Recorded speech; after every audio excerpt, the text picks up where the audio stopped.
Morning session, our movement session. Today I'm going to share with you the warm-up I use for when I go out running, and also some of the sort of like the animal play qigong type moves that I'm finding really useful to practice and to use for flow, so that when I'm running I can start to feel a little bit more ease with my running. And I'll show you or highlight to you how that applies to your movement when you're walking or when you're running. So you don't have to be a runner, because walking, it applies to walking as well. So we talk about functional movement. The basic functional movements are walking and if you enjoy it, going in for a little bit of a jog or a bit of a run. So let's start off with body looseness, so mobilizing the spine in particular, and the hips and the knees and the ankles. So let's start with the spine mobilization. Feet about shoulder width apart, a little bit of bend in the knees. We bend the knees just so that we're not locking the knees out when we do the rotation. Now we focus on movement from our center of gravity here, but what I'd like you to be aware of is that it's also connected to the ground. So I'm not just driving my hips forwards, I'm driving my hip forward because I'm using the ground. So I'm almost like pushing the foot into the ground to bring that hip forwards, and then I'm pushing, if I'm mirroring you, my right foot into the ground to bring that hip forwards.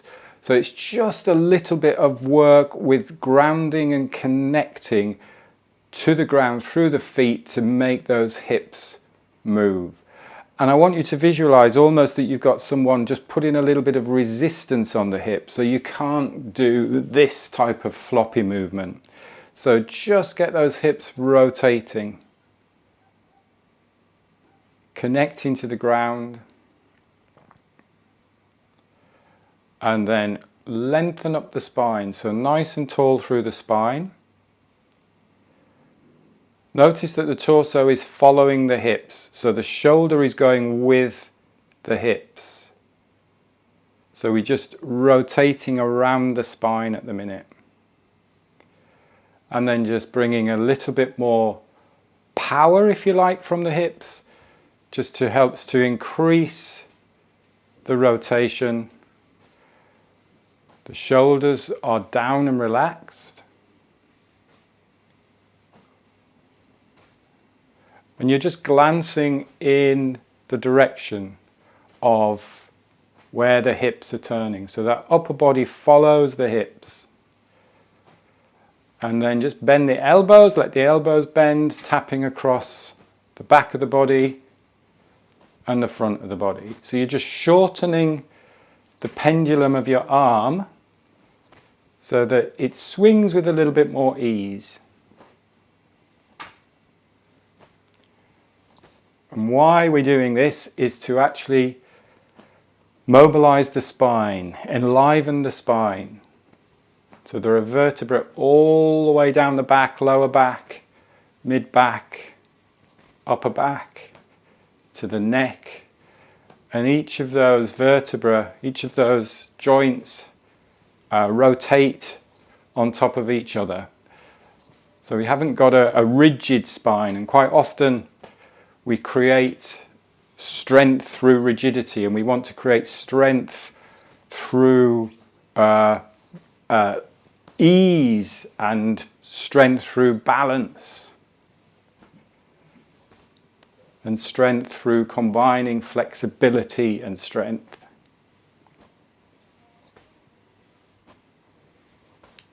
And then just slow that down, nice and slow, nice and slow.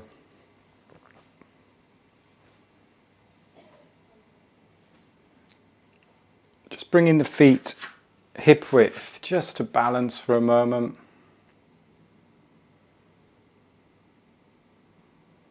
Let the breath settle.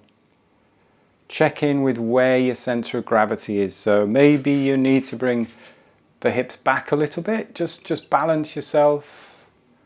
Head, hips, feet. Just awareness of where your center line is, where your center of gravity is. And then step back out. A little bit more bend in the knees this time. We'll do our spinal cord breathing, which is creating extension through the spine and flexion through the spine. So as you open up, you're extending the spine. As you curl the tailbone under, you're going into curling into a little ball, flexing. Extend, look up, curl into a little ball. So if you watch me from the side, you're spilling out the front of your pelvis. You're tucking your pelvis under, you're squeezing your glutes. And we're keeping the knees bent, so we're not rising up on this one. So that gives you that ability to isolate the pelvis, mobilize the pelvis as well. Breathing in and breathing out. So with this movement, we can coordinate the breath and get that sense of just letting the breath pour into the body as we open up the ribs, open up the chest, and then curl up. You can almost squeeze the breath out a little bit. All of the breath is in and out through the nose.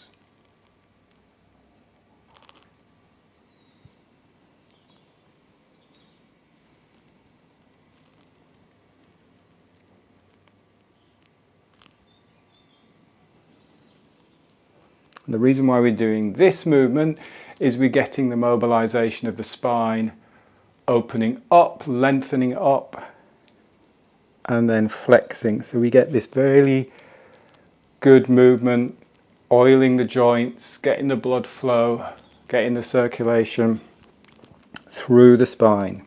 Also think where the central nervous system comes from the brain through the spine. So all of those nerves running down the spine, creating movement. It's also a good massage of the organs, the liver, the kidneys, the stomach, the pancreas. Couple more.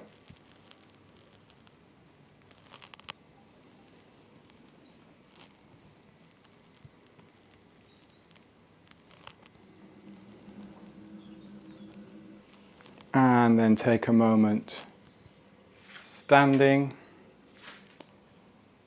It's always nice between these little exercises or these little movements just to check back in, have a little scan around your body, check in how it's feeling. Does it feel different now we've opened up the spine, lengthened the spine? Let the breathing settle. And then step out. Dog wags the tail. So this is again to get the spine moving laterally or side to side. So we've done rotation, we've done extension and flexion. Now we're going to get this nice lateral movement. Start with the feet again. So you're shifting side to side. So you're pushing with the foot. And again, by pushing, I don't mean really heavily forcing the foot into the ground. It's a light touch. But the movement starts from the ground, then the hips go, and then you just let that spine flex side to side. Doesn't have to be big movements. So feel that spine wave. So from the lower back, work your way up, mid-back. I got a nice crack there in my lower back when I said lower back.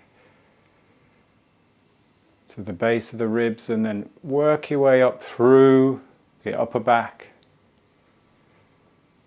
and then the neck. Got some nice. That's really fascinating because every time I mentioned a part of my body, then it cracked. So it shows that bringing that focused attention to a certain part of your body can make a difference.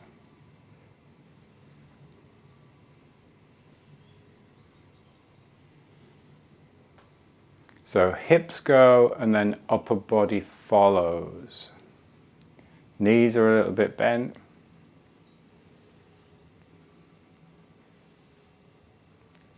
And then slow it down. Slow it down. Slow it down.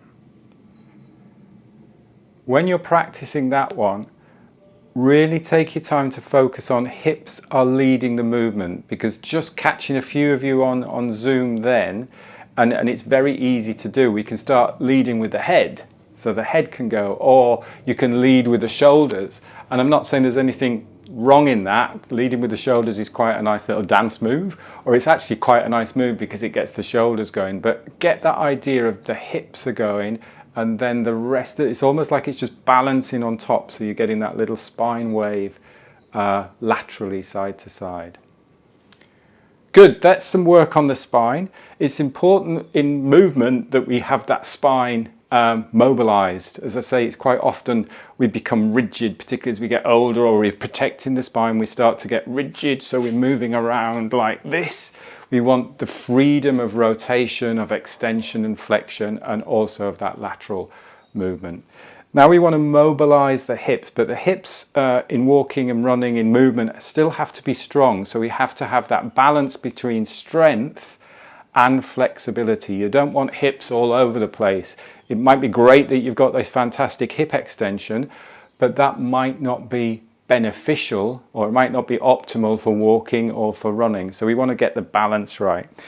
Take your feet slightly wider than shoulder width, keeping the legs straight but not locked. So I'm not hyperextending my knees, I'm not tightening my quads or anything, but my legs are straight. And then we just do big hip circles. So you imagine drawing a big circle on the ground with the hips. So you go to the side, to the back, and you can put your hands in the hip creases if you like, if you prefer just to have your hands on your hips, or just have your hands hanging, whatever feels comfortable for you. Pushing the hips forwards a little bit, side, back, side, forwards, side. Also, just check in again with your awareness to make sure you're not overemphasizing one side, because you can quite easily go, oh, I really need to stretch out my right side, and there's nothing wrong in doing that, but make sure you can feel equal weight through the feet, equal movement through the hips. And then let's go in the other direction. This is great, again, working the hips for if we're sitting a lot, or even if we're standing a lot, just to get that movement in the hips. And like I always say with all of our practices, none of this is forced. So if you have any pain, then you stop, or you just go to your comfortable range of motion. It's not about pushing beyond where we are. It's not about stretching to the limit where we actually hold the breath, or where we actually tighten the muscle by stretching. So it's just easing things out. Breathe into it.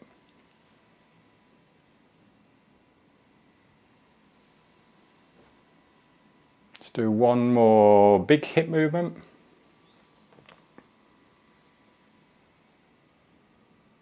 And then come to standing, and then we'll do our sacrum, our coccyx movement. So nice and wide. Again, pick your own width. So as long as you're in a safe, comfortable position, turning the feet out as wide comfortably, and making sure that the knee glides over that toe. So if my foot's turned out there and my knee's in here, that's not good. You're going to bring the foot in a little bit. So make sure your knee can go over those two center toes. So you're really working on the groin and that adductor muscle here, that muscle right down the side of the thigh.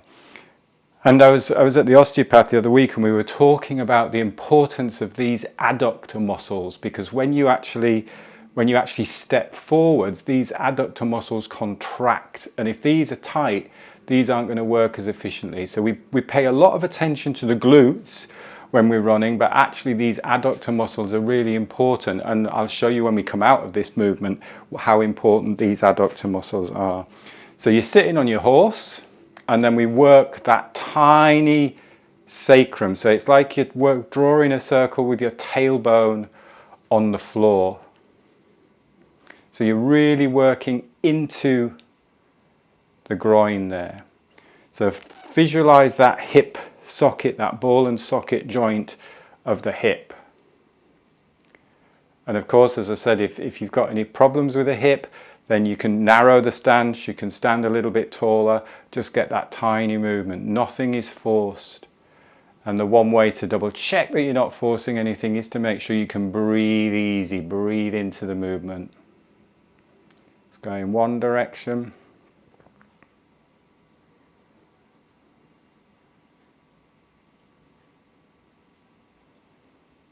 And then we'll go in the other direction.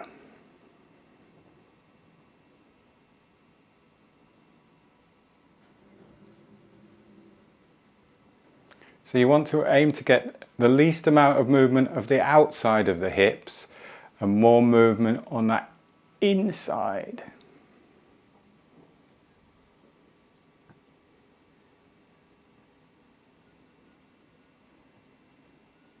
And you'll feel this is really strengthening the legs as well. And then stop the movement.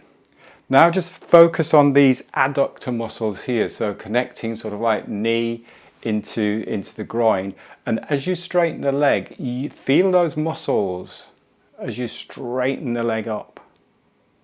So you might just want to go down again and then use these muscles, or be aware of these muscles, what is called eccentrically contracting. So these muscles here are helping you stand, as well as the glute muscles, as well as the bum muscles. So you could also go, oh yeah, squeeze the bum and stand up, but actually you want to focus on these muscles here as well, working with that. So straighten the legs, rotate on the heels so you turn your toes in. So this is a nice hip mobility, knee mobility, ankle mobility. Rotate on your toes to turn the heels in, and then stand up. And you've done so much there for the hips and the knees and the ankles. So you can give them a good shake. Shake out the legs. Shaking out the legs. And then let's do a little bit of a leg swing. So balance. If I'm mirroring you, I'm balancing on my right foot. Stabilize on the right foot. Free up that left leg. Swing it across and put it down. Balance on the left side. Free up that right leg. Swing it across and bring it down.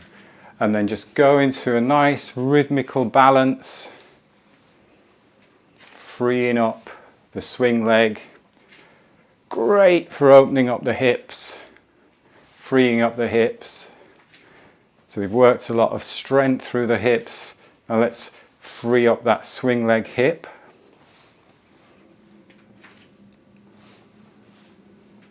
And it's also a really good balance practice.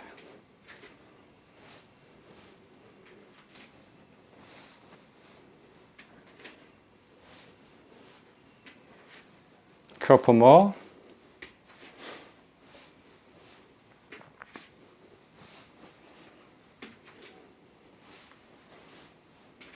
And then shake out.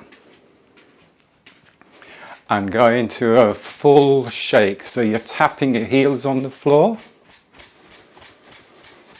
Just breathing in through the nose. Now you might want to take a fuller breath in when you do this shaking. So I'm just taking a fuller breath in through the nose, a full slow breath in. And you could sigh out. Or you could hum out, which is quite nice.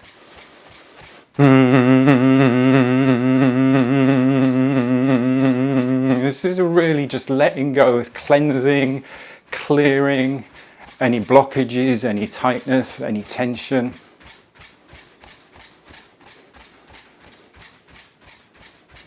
And then you can just breathe easy, whatever feels good, whatever you feel you need.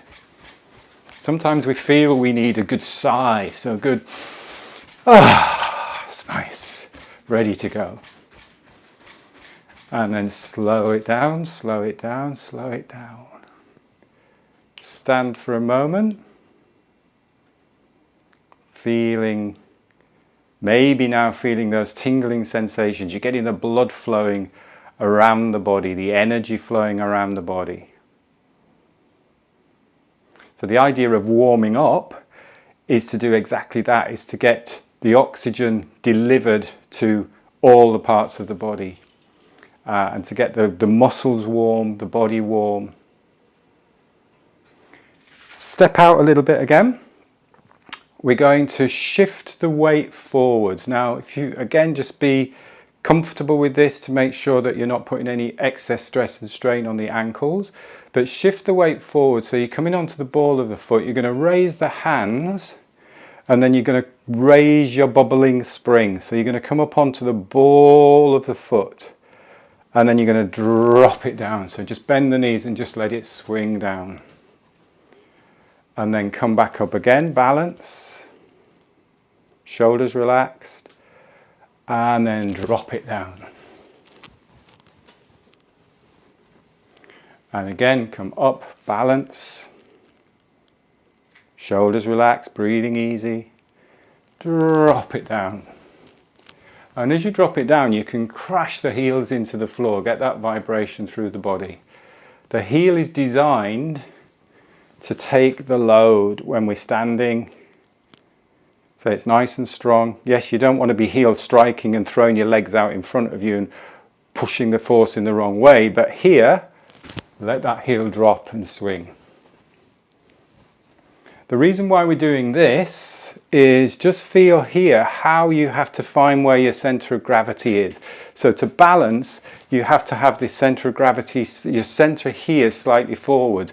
If you're too far forwards here, you wobble. If you're too far back, you're here. So you really have to be tall and get that center of gravity in the right place so you don't fall forward. So it's really finding that window of balance. It's a great practice for when we start to move forwards. And it's a great practice also because you're coming up on the bubbling spring, which is getting the foot working.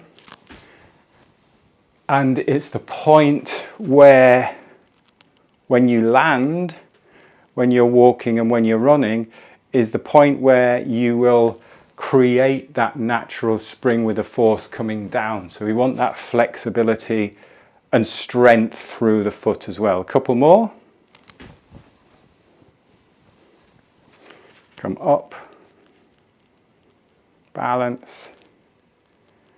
down, and then shake the legs out.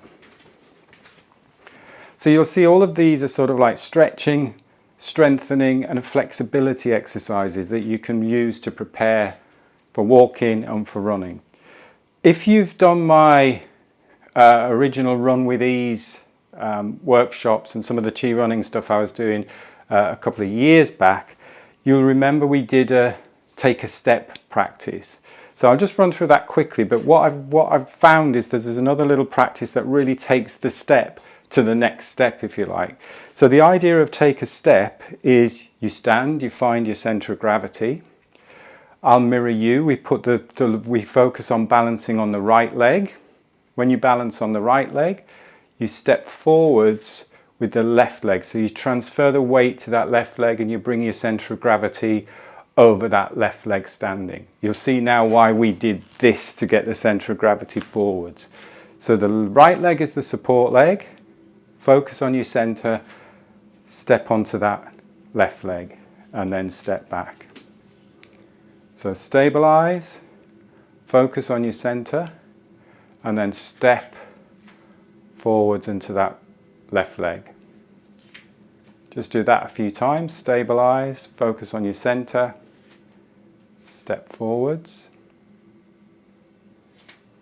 stabilize, step forwards. And then swap sides. Stabilize, balance, step forwards. Stabilize, balance, step forwards. Couple more on this side. Again, it seems really simple, but there are so many different elements to this simple take a step.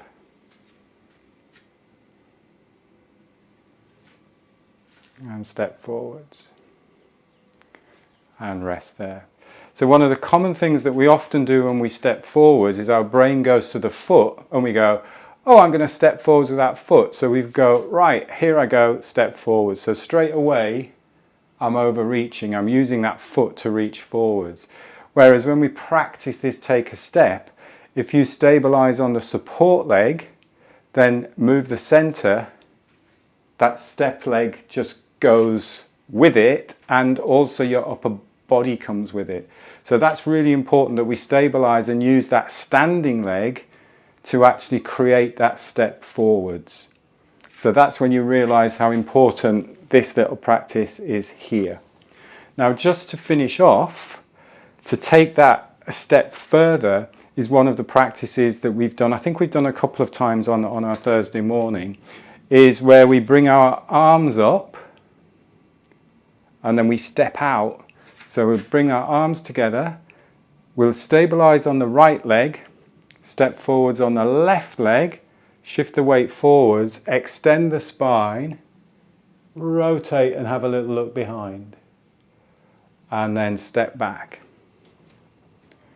Stabilize on your left leg, so you balance, this is your standing leg, your support leg, moving your center of gravity forwards, step forwards, lengthen up the spine, rotate and look behind, and then step back. And just do that a few times each side. Step forwards, balance,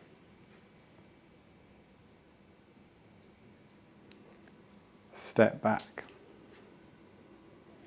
Make sure the shoulders stay down, so watch that you're not using the shoulders to lift the arms. So what is really good about this is it actually brings that lengthening, so you're extending the spine and you're doing a rotation of the spine. So if you go back to our little spinal cord breathing practice that we did at the very beginning, we're doing a smaller version of that. So the spine is extending, and then rotating at the same time. You're also opening up this chain across the front of the body. So you're also giving the front of the body a nice lengthening out. Balance. Let's do one more each side.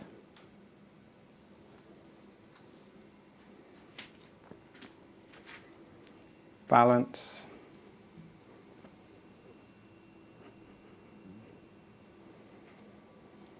And then take a rest. So while I'm not advocating that when you're walking and running you're doing this, but actually if you think about what we've done is we've done a big version of that take a step, because when we step forwards there is a rotation and there's a little bit of extension through the spine. If everything is rigid and we're stepping forwards like this, it's all tight, it looks tight. And the idea of being able to move with more ease or run or walk with more ease is that we really create this flow state, if you like, when we are moving. So now on our Thursdays and Tuesdays, we've really got into this nice easy flow state with some of the practices that we've been doing. What I want to do is help you to bring that intention into your walking and your running, because it's not easy, because actually when you're walking and when you're running there's more muscle work, if you like, but you can, even if you're just visualizing that and thinking some of these movements that we've done today, it can help to bring you into that feeling of more ease and more fluidity when you're moving. And also you're creating the space for that. You're actually working the hips and the spine. So you're giving yourself the opportunity to move with more ease.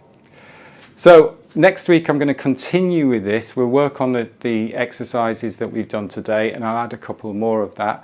As I say, it works for walking as well as running, so it's not just necessarily geared at running. But that was a quick half hour. Thank you for your time and attention as always. Tomorrow, fabulous lunch and learn with Louise Herzog, who is just about to certify as an Oxygen Advantage instructor. So we've gone through all the case studies and everything, and we just wanted to share with you one of the case studies that she did, because she's come up with this really good measure called the 1 minute recovery plan, which shows that how breath work can help with your recovery from any physical activity. So, you know, if you're doing interval training, it's always the part you can tell you're getting fitter when you recover quicker. And Louise has got a great little formula that she will share with you tomorrow. So that's tomorrow at 1 o'clock London time if you want to join the Lunch and Learn. The following week I've got Adam Burgess, who is Team GB Olympic athlete. He's also just about certified as an oxygen advantage instructor, and he's going to share with you his training for the Olympics. So this is really, really exciting the week after that. So we've got a couple of great Lunch and Learns coming up. You know, I've got loads of other stuff going on. You can just check out the website if you want to look at the retreats for next year. And I will see you all hopefully next Tuesday for the breathwork. So have a great weekend, and thanks for joining me. Take care. Bye-bye. Bye. Bye. Bye, everyone. Bye. Bye.